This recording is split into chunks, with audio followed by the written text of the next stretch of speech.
Thank you. Thank you. Thank you very much. Thank you. Thank you. Thanks for tuning in. You know, living in an ever-changing economy with so much uncertainty, many people find themselves asking the question, should I start my own business? I personally believe that not everybody is supposed to be a business owner or entrepreneur. Some people just are supposed to have a job. Tonight on our show, we're going to be weighing the pros and the cons, and we're going to be finding out what's necessary if you are considering opening your own business. We have entrepreneur, best-selling author, and speaker Tim Knox is on the show. Fun guy. Many people say he's a cross between Donald Trump and Jeff Foxworthy, and when you hear him, you're gonna see why. We also have Amy Norris, real estate guru. She's going to be stopping by and telling us what's happening in the real estate market. Amy Norris. And we'll also be joined by my dear friend Margot Bush as co-host. Don't go anywhere. If you're thinking about starting your own business, you won't want to miss this episode. Stick with us. We'll be right back. Thank you. Thank you very much. Thank you. Thank you. Ladies and gentlemen, please help me welcome entrepreneur and best-selling author Tim Knox. Hey, how are you? Good. Hello. How are you, my friend? Good, good. How are you? Hey, I'm doing great. I'm glad to have you on. Now, I will have to say, this episode is a testament to the power of LinkedIn. It really is, yeah. Because this and then my episode next week, both are from people that I've been fortunate enough to meet on LinkedIn. It's such a powerful... Yeah, the Internet's a beautiful thing. By the way, I wore my TV boots. Oh! Yeah, you still have the price and I still have the socks friend. here, yeah. There you go. I actually bought these on the way down. Did you get a shot of that? Oh, my goodness. I support local businesses wherever I go. Oh, gosh, we are going to get along, Tim. Now, first of all, I know that you've been an entrepreneur for many years. You're a best-selling author. In fact, I know that when your book came out, within an hour, it was bestseller on Amazon. It did, yeah. And you've been very blessed. And but before we get into that, tell us a little bit about your background and how you got started as an entrepreneur. Sure. My background is the proverbial rags to riches story. Came from a very poor family in Alabama. Alabama people? Connecticut. No, okay. Not this crowd. But very, very poor family, and so we were always very resourceful. I can remember having businesses when I was a little kid. My very first business, I would steal produce out of my dad's garden and sell it door to door. And I refer to that as the rabbit. Well, I did that only until he caught me. Yeah. And I refer to that as the time I took a beating in the produce business. Yeah. So, but just always very resourceful. And, I thought you'd be like, Dad, take it easy on me. I'll give you half. my inventory was cut short. Right, let's put it that way. But yeah, come from very humble beginnings. Always been entrepreneurial. Kind of an odd fact. I have 2 brothers, a sister, and 8 cousins who are all entrepreneurs. Wow, so wow, yeah, out of poverty comes great things. Yeah. Well, and I know over the years you've helped you've started up personally many different companies, and but now in your life you're really working with others. You're helping them expound and kind of get their vision together and become entrepreneurs. What would you say when you sit down with a new entrepreneur? What's generally the first piece of advice you want to give? It's a really good question. I do work with a lot of folks who think they want to be entrepreneurs. Yes. And the first thing I always tell everybody is, well, you need to take a really good look in the mirror, because not everybody is cut out to be an entrepreneur. Yes. A lot of people think it will be very easy. I'll be rich by Friday. I do my own thing. I'll be my own boss, et cetera, et cetera. But, there are certain characteristics that we entrepreneurs have. You knock us down, we get right back up. Yeah. If we lose everything, we start over. We persevere. And I have a lot of people say, well, I want to quit my 8-hour-a-day job. And I'm like, well, you realize you're going to go into a 16-hour-a-day business. Right. So you've got to really look inside and make sure it's something you want to do, because you're going to get up every day and do it. Yeah. So. And really, it's almost a lifestyle. It's really not really a job. And in the beginning, you're usually first one to arrive, last one to leave. You pay yourself last after everybody else. So a lot of times they see the be your own boss, come in when I want. They see the good side of it. But, hey, there's some real work involved. Well, there is. And if you're initially starting out, you're a one-man or a one-woman shop, you're going to do everything. It's not just sales and marketing. You're going to be cleaning the toilet. You're going to be putting the furniture together. You're going to be out there beating the bushes for business, and you know, you've got to have the wherewithal to stick with it, because it's tough. And I know last night we were talking at dinner, and you did write a column for quite a while for Entrepreneur Magazine, and you other things as well in writing, and also, as I mentioned, you know, best-selling author, entrepreneur, and speaker. And both of us, we have a similar background. I know you did work with the Kauffman Foundation, helping write business plans and things. And as an investor, I've had so many people come and say, you know, I need capital, or, you know, I have to, you know, get a certain amount before I start my own business or whatever. But you hear so many ideas where everybody thinks they have the winner of, like, you got to hear this. And some of them are really good ideas. Some of them, when you hear them, you're like, I don't understand what you're talking about. We probably both have our stories, but what do you feel like? How do you know if it's really a good idea if you're getting ready to get started? And the other thing is, do you feel a responsibility to shoot them straight and be like, I don't get it, kid. It's not going to work? Oh yeah, I do. When whether I'm teaching or consulting, if someone tells me a business idea, I'm legally obligated to give them my opinion. And you know how it is.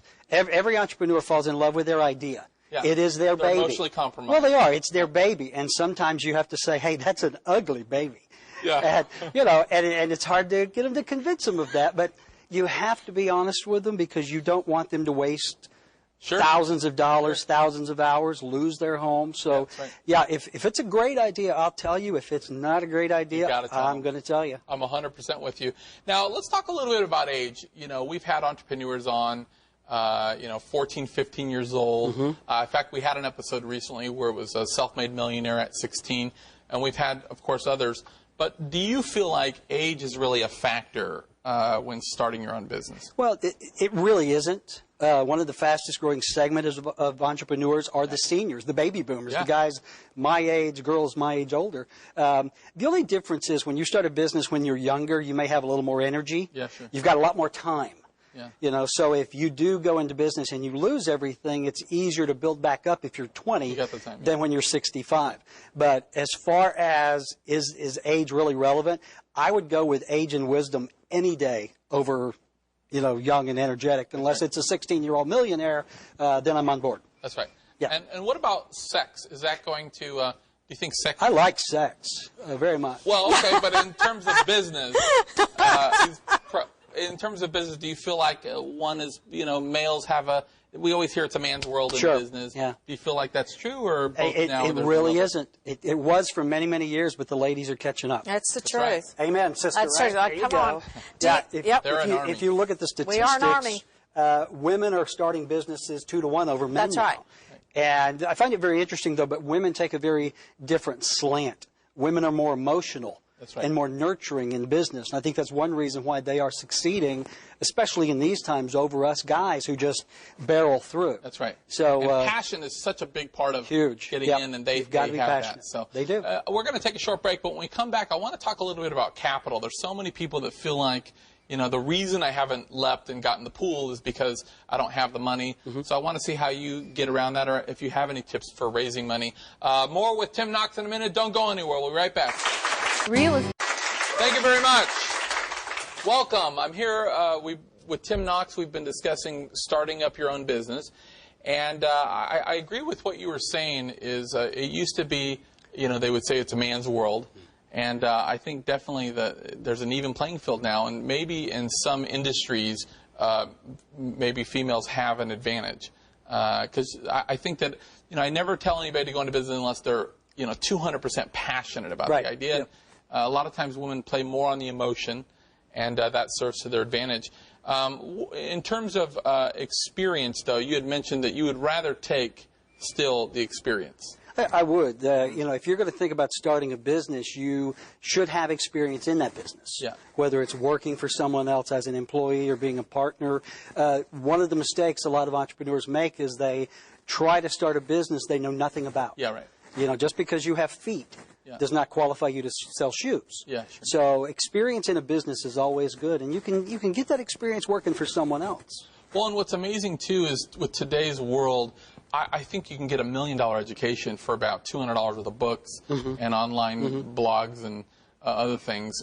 But I will say, and I don't know if you'll agree or not, but I feel like there's so many people that have this great vision, they have this idea, and they don't know how they're going to do it. And they wait to even get started, they wait for all the how.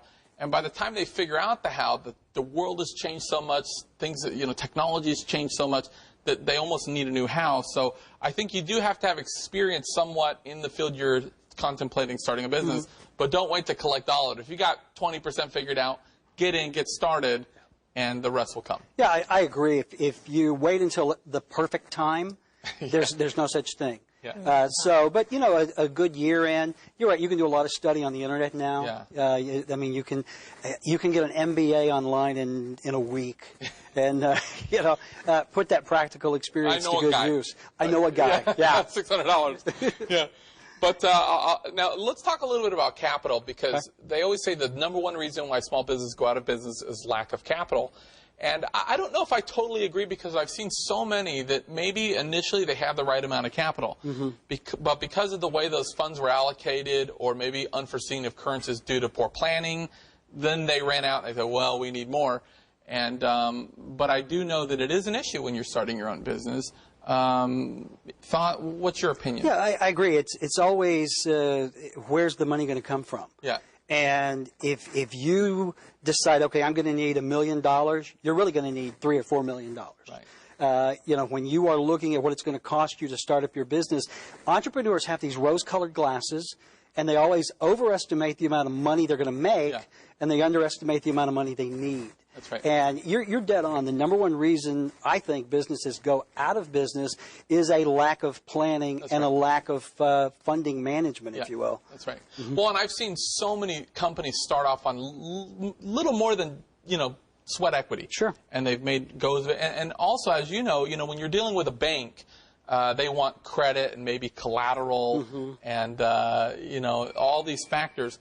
But a lot of times, your vision, it couldn't be launched by a bank anyways, because there's a cap on what they'll lend. Right. So you have to go outside to venture capitalists or maybe angel investors. And what many people don't realize is a lot of times dealing with those, they're not so concerned about credit or how old you are or whatever. They really base it on, the idea. How strong is the idea? How good's the plan, as you mentioned, and then the risk-reward ratio. Yeah, I think every investor, at least myself, probably you, investors that I know, they don't really invest in the business so much as they invest in the entrepreneur. Right. So you got to have a great plan. You've got to have a great idea, but you've got to be passionate, and they've got to believe that you can execute, or they're not going to write you a check. Right. And banks are not loaning money now. No. Sorry. And what I've noticed is when banks get a little tighter, sometimes angel investors and venture capitalists are a little bit more aggressive. And then when that flips and banks are a little looser, they might be a little bit more cautious. Right. But definitely there is money to be had out there, even in today's temperature. Well, there is. I mean, there are a lot of different ways you can come up with money for your business. I'm a big fan of equity line of credit in your house. I've mortgaged my house so many times the roof shakes, literally. But that's easy money to get. Banks are not lending so much, and even if they are, you're going to have to put your name. Your personal name on collateral. So it's not as easy as it used to be, but there is money out there. There is. And real quick, there's always been this debate about, is it better to start your own business and go through all the angst and pains and the growing, or to just figure out a way to get the capital to buy an existing business, which actually comes with its own set of headaches as well. But there is pros and cons to each. What's your thought? Well, there are. It strictly depends on you. Do you have an idea that you want to start from scratch and grow it? Or if there's a business, a good ongoing business, or maybe if it's a business in trouble that you can turn around. You've already got things in place. It's a great way to get there quickly. What you may have to start up and spend years building, you may be able to buy something and immediately go in. Absolutely right. And real quick, Tim, for the viewer out there that's contemplating starting their own business, or maybe they've been laid off and they're saying, you know what, I think it's time. I want to pursue that vision and get in the pool and become an entrepreneur. Do you have any advice to our viewers out there? I do. In this economy especially, a lot of people are out of work, losing their jobs, and an alternative is always, should I start a business? Right. After you're laid off, out of work, is usually not the best time. But it is a time of opportunity. So just make sure business is really right for you and your idea is good, and go for it. And real quick, I want to mention the book. Read the book. Everything I know about business, I learned from my mama. And I have to tell you, this book is hilarious. Thank you. And I know you do have a background as a comedian as well, so you see a lot of that Foxworthy type humor in it. But really powerful business lessons, real meat and potatoes in here. And I recommend the book, available everywhere. But if people want more information, where can they go? Just go to the website, timknox.com, and a lot of content there, a lot of videos, and you can buy the book. Tim Knox, everybody. Thank you so much, Tim. Appreciate it, man. That's our show. We're out of time. I want to give a special thanks to Margot Bush and also Amy North for stopping by. And don't forget to get involved in your local community and be forgiving of others. Good night, everybody.